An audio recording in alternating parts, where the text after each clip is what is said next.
lowest in like the last 10 years, right? Or when it comes to raises, like 1.2% or something like that, ridiculous. So, I mean, what your spouses are being paid, and then what the cost of living is, and you all know this. I mean, this right here, it's one of the highest cost of living areas in the Well, then they cut our housing allowance. and most of them are. So, yeah, so, and housing allowances and everything. So, I mean, this is what we always say, and I think most of you know this. We recruit the soldier, but we retain the family. In order to have a strong military, that means that person, man or woman, who's going to be the active service member, they have to feel confident that they have the strength behind it, which is you. So, to me, I would be embarrassed if I was a major installation commander and was having this conversation with you.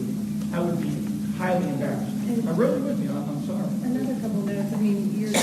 You brought up, we are supporting the soldiers that's fighting for this country. And I remember when I was in the Navy, you were told your family didn't matter, it didn't come in your sea bag. Right. And it's sad because that would mean that military soldiers shouldn't have families.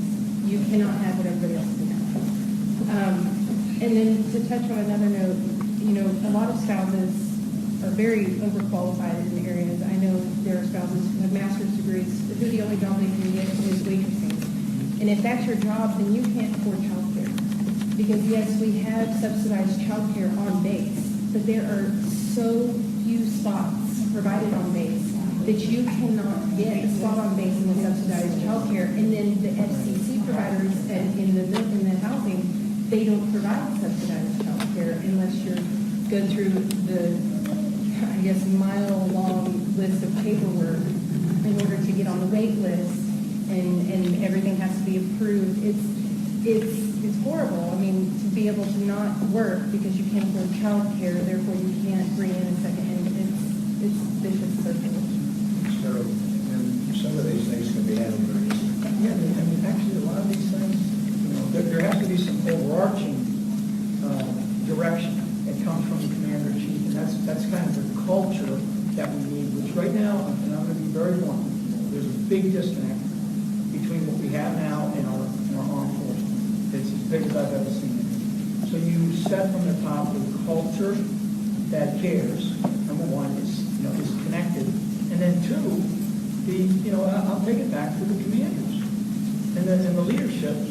And you all know, some of your best advocates are going to be your sergeant majors, your senior enlisted advisors, whatever. But part of what we're talking about here is we're talking about your economic health, which is not great.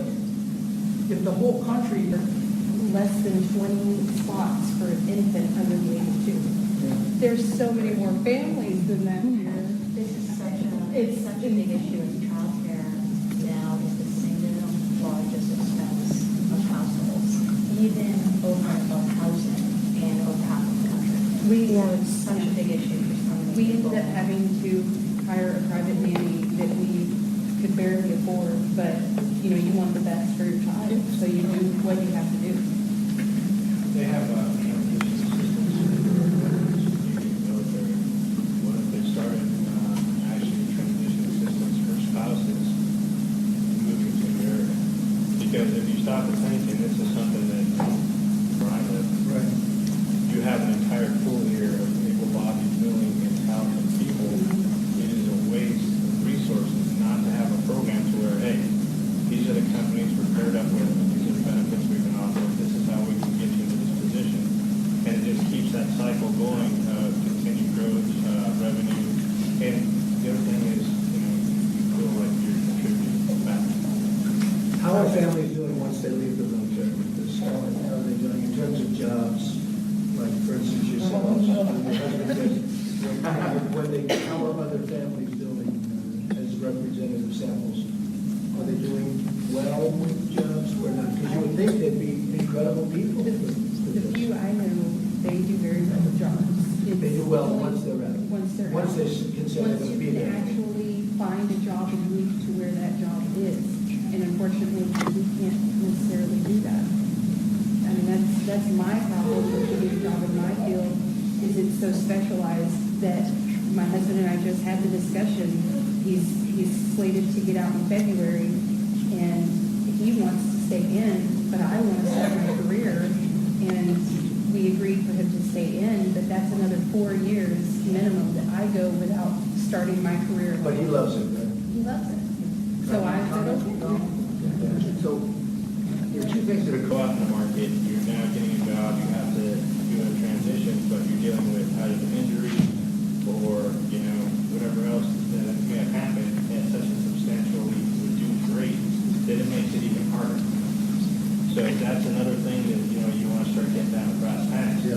We need to revamp from the core how we are supporting, treating, and rating, spouses, veterans, and that will ripple upwards and bigger change. This has been very interesting, and there are things we can do that are very simple. There are some things that you can do for other reasons, you understand. There's some complaints are so ridiculous that you're just not allowed to address those complaints. But there are things we can do that are really very simple. Any other questions? What points you want to make? My big issue is security. When we talk about our service members going overseas, and their biggest focus is how are the families being taken care of at home. Most of the housing now is going to privatize, so the military is not in control of what's happening. A separate agency controls the housing house, maintain how it's run. Our housing allowance just goes to them. Because of that, we no longer have gates in our housing facilities. We're told as military spouses to take all military insignia off our car, to monitor operational security guidelines on our Facebook pages, to not give any kind of military affiliation whatsoever because of the threat of ISIS and the threats that they make on us as individuals and as an organization. Yet we drive home into a gigantic population of military people in a housing community that we don't have gates because they say that they don't have the money. They take our housing allowance, but having a gate costs too much money. We're not allowed, the service members and spouses that have concealed carry permits are not allowed to carry in housing or on base because it's considered a military installation. We have had in the housing community at Langley, where we've lived for 2 years, we have had sexual assaults, we have had home invasions, we have had grand theft auto while service members are getting their vehicles warming up before work in the morning.